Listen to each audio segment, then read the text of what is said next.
You are watching KAVU 25 News Now weekends at 5:30. Good afternoon and thank you for joining us. I'm Adam Seibel. Bay City police are searching for a shooting suspect at 2 p.m. yesterday afternoon. Bay City Police Department received a 911 emergency call in reference to shots fired. Patrol officers responded to the 2800 block of Sims in Bay City. CID was called to the scene to assist and further investigate. One victim at the scene was struck by gunfire and was transported to the hospital. Paul Thomas Perez, age 34, of Bay City, is wanted for his alleged involvement in this shooting. Perez is wanted for aggravated assault with a deadly weapon and family violence. Perez may be driving a black Nissan Armada with chrome rims and may be armed. If you know the whereabouts of Paul Perez, please contact BCPD at 979-245-8500. Tomorrow, Monday, August 21st, is National Fentanyl Prevention and Awareness Day. 25 News Now will air a special story tomorrow, so be sure to tune in at 25 News Now at 6 p.m. to catch the story. You'll hear from an EMS first responder from Houston, as well as an agent who works for the Houston high-intensity drug trafficking area, all dealing with fentanyl firsthand to highlight the dangers of fentanyl. The Victoria unemployment went up in July. The Texas Workforce Commission reports unemployment in July in Victoria was at 4.6%. That's 0.3% higher than it was in June and that much higher than in July of last year. The state July average for this year, 4.5%. Hillary downgraded to a tropical storm on Sunday as bears down on the southwest. Heavy rains, strong winds, and potential flooding in the forecast. Tropical storm warnings in effect for more than 42 million Americans.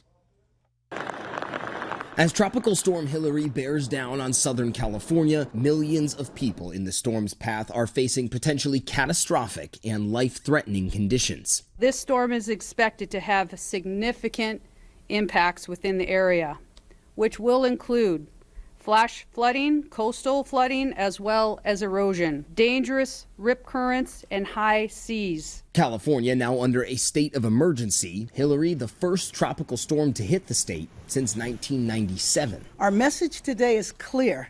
Stay safe, stay home, and stay informed. This is an unprecedented weather event. Residents have been preparing for the storm. You know, the world is crazy and, you just got to plan ahead. Gathering sandbags and stocking up on supplies. I really want to make sure that our customers are prepared for prolonged outages. We're hoping we can get to everything and get all customers back on very quickly, but I just want to make sure that the customers are prepared. Evacuation orders issued for parts of San Bernardino County. Officials telling residents across the entire region to be prepared for more evacuations. If an officer is knocking your door, please answer that door, listen intently to their instructions, and follow those instructions. They are there for you and your safety. Hillary is expected to continue weakening as it moves into Death Valley Sunday evening, dumping as much as 3 to 6 inches of rain on the area. And we know, according to climate change projections, despite how rare tropical systems like this one are in Southern California, these projections showing that there could be more extreme rainfall from tropical systems like this one in this part of the country by the end of the century. Matt Rivers, ABC News in San Diego. All right, so time to talk weather on this Sunday evening. We're going to check in with First Warn Storm Team Howie Gordon to see what the rest of your week will look like. So Howie, hopefully a little bit different. It seems like the past couple of weeks been hot and dry, but maybe that will change. We are looking at a change, Adam, believe it or not, because really June, July, almost all of August as we head through hot, dry, and oppressive heat. Now we finally might see some storm activity, clouds and moisture that'll cool us down. Now we're going to get taken probably into the mid-90s. That's where we're supposed to be, but we've been way above that. For now, though, still very much on the hot side, pushing 110 with these heat indices. Winds not really that strong today, so actually it feels even more uncomfortable today without that wind to kind of help you out. But we'll be in the 80s this evening, overnight dropping down to 78 degrees. And yes, there is rain in the forecast. We'll touch more on it coming up in my full forecast in just a bit, Adam. All right, thanks, Howie. Former President Trump is facing 40 separate charges related to his possession of classified documents he took when he left the White House. All of this comes as the Republicans prepare for Wednesday's first GOP debate. So far, the former president has not confirmed whether he will participate. Instead, sources say he will release a pre-recorded interview with former Fox host Tucker Carlson the same night. Former President Trump has insisted he declassified all the documents he took from the White House before he left office.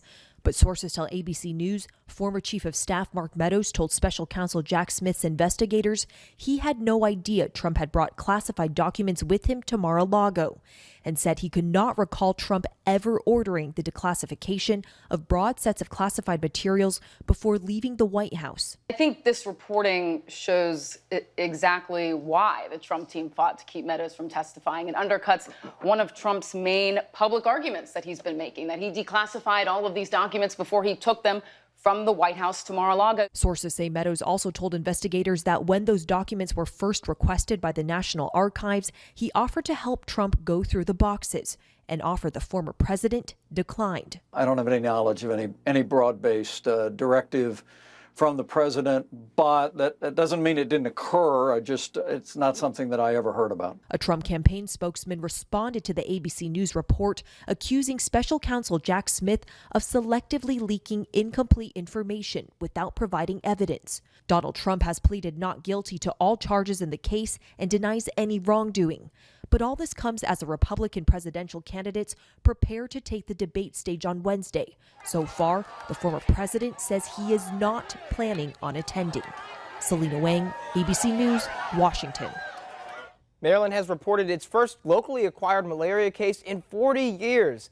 The locally acquired malaria occurred in the Washington, D.C. area and was reported amid a string of such infections since May. The unidentified patient had not recently traveled outside the U.S., according to the Maryland Department of Health. Officials say the person was hospitalized and is recovering. Maryland health officials announced the malaria case one day after authorities reported that mosquitoes tested positive for West Nile virus in 2 different locations. Grab your cell phone, scan this QR code. That's a quick response code to download the Crossroads Today app, where you can watch us anytime, anywhere, and get breaking news alerts and vote in our viewer polls, learn all about our ongoing contests, and submit news tips, videos, and photos. Stay with us. Coming up on 25 News Now at 5:30. About 300 evacuees went to a federal resource fair in Hawaii today. Are we finally going to see a little bit of a cool down and some rain? Well, we'll talk about that coming up in just a little bit.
Maui Fire Department reports fire activities limited to some isolated hotspots. Much of the fires, at least 85% contained. There have been 114 confirmed fatalities, but that number is expected to rise. And now protesters are attempting to try and save pets who still may be lost.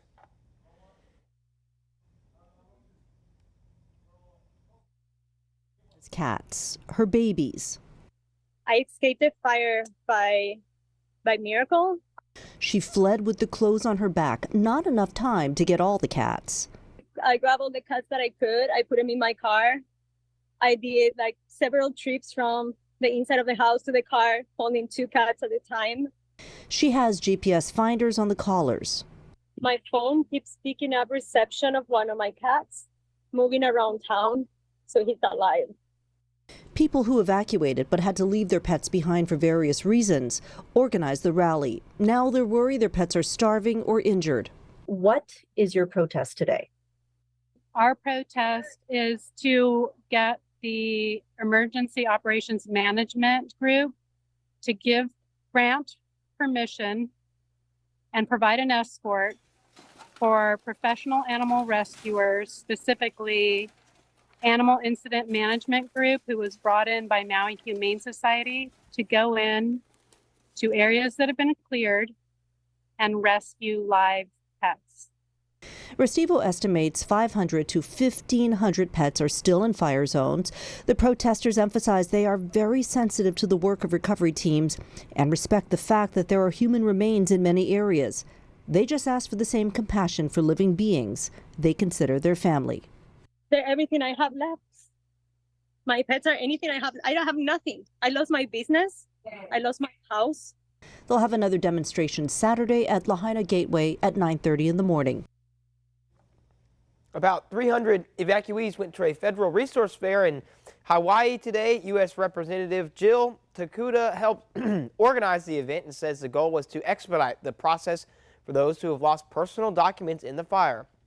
Attendees were able to sign up for assistance with getting their passport and social security cards replaced, as well as apply for food and feeding programs like SNAP.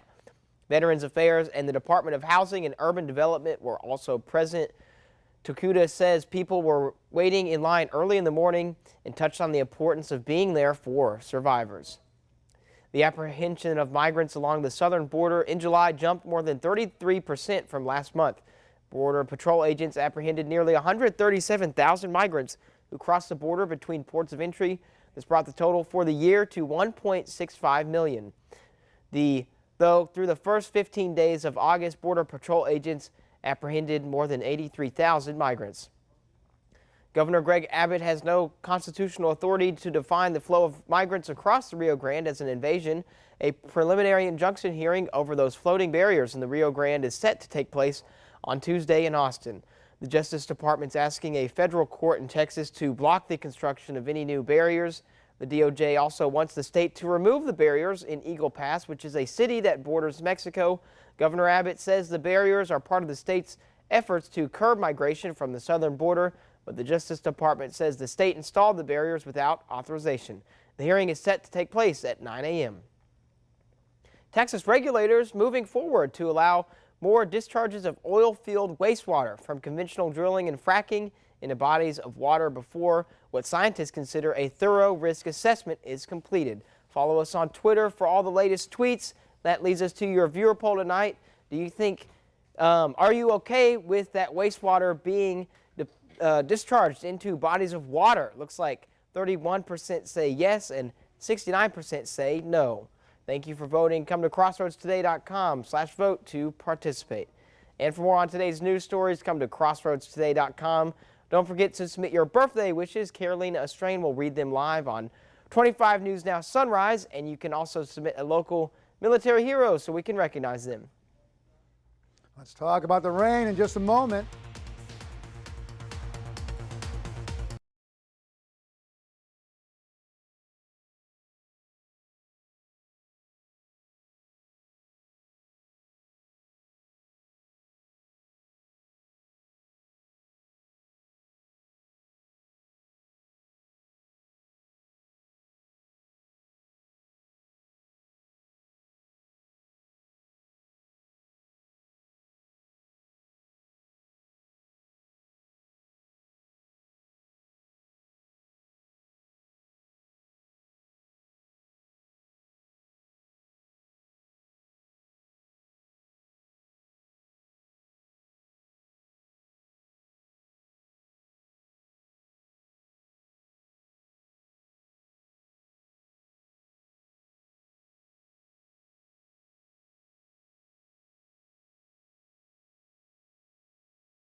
All right, so warm weather continues. Heat index still up there, but we've been talking for days now. Yes, rain might be headed our way. We'll go into it in just a moment. But 104 today, hey, this could recalibrate. We might either tie or potentially beat 105, set back in 1930. Today felt very uncomfortable because the winds have calmed down. Those winds were, helped things a little bit moving the air around, but those winds, they stayed on the lesser side and just made things more uncomfortable. Calm in the middle of the viewing area. On the water, maybe 10 to 15. Get away from the water, just 5-7 mile per hour wind. So not as breezy as we've been, and that thus made it felt a little more uncomfortable. Heat advisories again going until about 8 o'clock tonight. We got some excessive heat warnings pretty much for the most part outside of the viewing area. Either way, very much on the hot side, 105 to 110 degrees. All right, our moisture has come down a little bit. Thus, heat indices still pushing 108, 109 because the ambient temperature has been firing on all cylinders today. So, yeah, don't let it deceive you. Okay, maybe it didn't feel as stuffy, but I'll be honest, with the winds down and the temperatures the way they've been and the way they are today, yeah, it still felt like a heat wave that we've been enduring for a long, long time. I wouldn't say this is nothing by any means. Okay, 109, 108 up there in Hallettsville, 109 in Yoakum, just less moisture. I mean, if the moisture would have increased, hey, we could be still looking at 117, 118. Either way, very much on the hot side. Now, here's what we're looking at. Some of these numbers coming down because potentially the ambient temperatures are going to come down because we're going to see clouds and moisture blocking out some of that sunshine, and the rain hitting the ground, hitting the earth. That'll cool us down a little bit as well. All right, we've been watching things. High pressure's been the main star around here, but it wants to leave us. And when it opens up that door, we're going to start to see air movement from the east. And coming with that air movement is moisture and storms. So that's coming our way. That is going to bring us some showers and maybe even some heavy rain at times. Some areas 1 inch, maybe localized areas seeing 3 inches or more of some rain. And then as that storm passes through, we look to go back to what we've been challenged by all summer with the super warm, hot temperatures and dry conditions. Here's our future tracker. All right, rain starts making its way maybe as early as Monday night. So that's just tomorrow night. And then some of that heavier activity comes through the area. Again, maybe some localized areas, potentially seeing 3 or more inches of rain. So we'll have to be careful, maybe some street flooding in some of these locations. Okay, rain forecast. Here's our water. Bounce right back up from 89, now back up to 94 degrees. Seas 2 to 3. That'll keep us on the choppy side. Look at this. A lot of activity. Can barely fit it all in here. All these disturbances popping up. As of right now, a lot of them steering clear of the U.S. as well as Texas, but we're going to continue to monitor all these storms and see what's going on because, yes, things are starting to heat up. It's peak hurricane season now, and now we're looking at Hillary, but it's weakening, but a lot of moisture, a lot of rain. That's going to be getting dumped on California. We'll pray for them because there's going to be some problems. There's going to be definitely some flooding up there. So 78 overnight. Tomorrow, right back up to 100 degrees. Look at these winds, a little breezy. That should feel good. 30% chance of rain later on in the day. Then looking ahead, I talked about it. I showed you it. Yes, we can see some showers Tuesday and Wednesday, maybe as early as Monday night. That's going to knock our temperatures down into the 90s. We haven't seen that in a long time other than at midnight. Later in the week, though, we turn the heat jets right back on. For more weather, news, and sports, you can go to our app. That's at crossroadstoday.com, and that is free on the Android and iPhone. And now we go to Sports with Zach. Well, the Dallas Cowboys and Houston Texans in action last night. Recap coming up in sports.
Well, Coach Monica Peacock got her first win as head coach on Friday. Her girls back in action again yesterday. The Lady Pirates taking on Dallas College Cedar Valley. In set one, the Pirates dominant throughout that set, winning 25-15.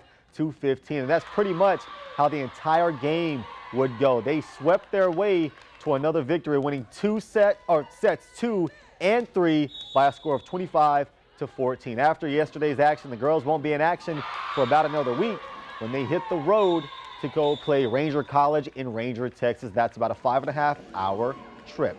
The Texans back out on the gridiron yesterday in NRG in front of the home faithful. Got out to a great start, a pick for Houston on the first play of the game. That would set the Texans up wonderfully. Now, unfortunately, they would go 4 and out, be held scoreless, and from that point on, it was all Miami scoring-wise. But it is the preseason. Sometimes silver linings are good in these games. C.J. Stroud looked very good at times, as did Will Anderson, who the Texans got at number 3 overall. In the end, Miami gets the win, 28-3. Bailey Zappi in at quarterback for the Patriots' second unit in Green Bay. How about this nice throw? A long pitch and catch for a touchdown. Zappi on the money. And we know he can do it with his arm, but he can also do it with his feet. An easy walk-in touchdown for the Pride from Victoria East High. In Seattle, no Dak Prescott for the Cowboys. It is just the preseason. The second quarter of this game is where the action really began. Long pass right here. Going to set up Seattle inside the 5, down at the 1 actually, for an easy touchdown. Seattle led 17-7 at the half. Now in the third quarter, how about the 5'5" rookie Deuce Vaughn, who's really turned heads this preseason, showing the toughness and quickness right there. In the end, though, Seattle does get the win, 22-14. Out on the diamond, the Houston Astros spiraling just a bit, but trying to avoid being swept. Astros trailing 6-0 in the third before Yordan Alvarez delivers a bases-loaded single to drive in 2. Later in the inning, Yainer Diaz going to shoot one the other way. Bregman scores, and the Astros suddenly have life. And to cap off the inning, Mauricio Dubon drives in 2 more. That's going to make it just a 1-run game. Now, unfortunately, the Astros run out of magic in this one. The Mariners bring out the brooms in Houston. They now sit just a half game back of the Astros for that second wild card spot.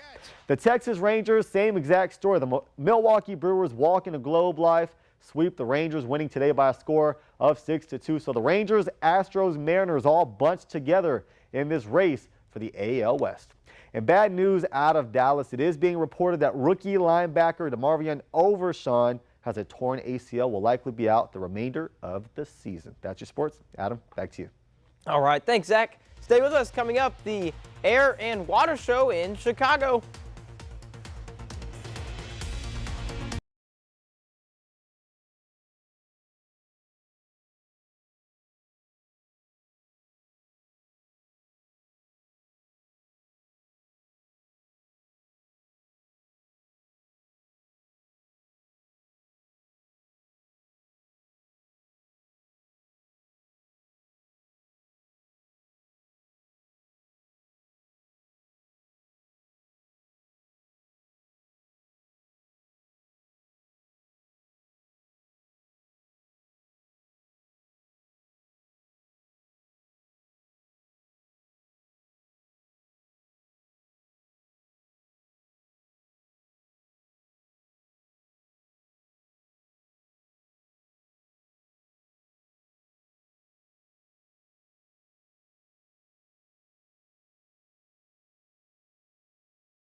We want to invite you to experience our new digital streaming service, Crossroads Today Plus. You can find it on your connected TV through Amazon Fire TV, Roku, Apple TV, and Android TV. Just search Crossroads Today Plus. Crowds gathered in Chicago this weekend to watch performances in the annual Air and Water Show. The 2023 Chicago Air and Water Show took place Saturday and today over and on Lake Michigan, and a rehearsal for the show took place Friday. Over 1 million spectators were expected to descend on the lakefront to watch tricks from high-speed civilian and military pilots and aircrafts, in addition to boats and dive and parachute teams. Performers included civilians Susan Dacey and Bill Stein, as well as the U.S. Army parachute team, Golden Knights, and the U.S. Air Force Thunderbirds. The Thunderbirds came back for the first time since 2018 and performed for about 40 to 45 minutes each day, and the best part, it was a free event. Wow. FOC, free of charge? FOC, free of charge. Those are some of the greatest things in life. Yeah. But yeah, I've been to that Air and Water Show. So it's a big deal there. Oh, yeah, yeah. It's an annual thing? Yeah, every year, wow. every summer. A lot of fun. Chicago's one of the best places to be this time of year, but then, old man winter shows up, and I'd rather be down here. Yeah. Even though this time of year, it is well above what we're used to tolerating. We've been very much in the hot side, but look at that relief headed our way. Maybe as early as Monday night into Tuesday, we could see some showers, and that will cool us down. I mean, 94 might feel really, you're saying a little, you don't remember, Adam was saying, he doesn't remember when it was cold, but you know what? At 94, it might feel cold after what we've been seeing. Overnight down to 78 degrees, then for tomorrow, back up to 100 degrees. We're going to see maybe a 30% chance of rain later on in the evening. A little breezy, winds gusting to about 25 miles per hour under mostly sunny skies. And then looking ahead, here is what we have. Okay, so Monday, 110 for those heat indices. Again, 30% chance of showers. But then by Tuesday, I showed you that stormy activity that's headed our way. I got us for a 60 to a 70% chance of some rain. We could see some more on Wednesday. Look at that, though. 94, 96. But after the rain goes away, those temperatures start to take back charge from where we were most of the summer, including today. And we'll be back on the hot side again later on in the week. All right. Well, looks good. Thanks, Zach. Thanks, Howie. And thank you all for joining us. Tune in tonight for 25 News.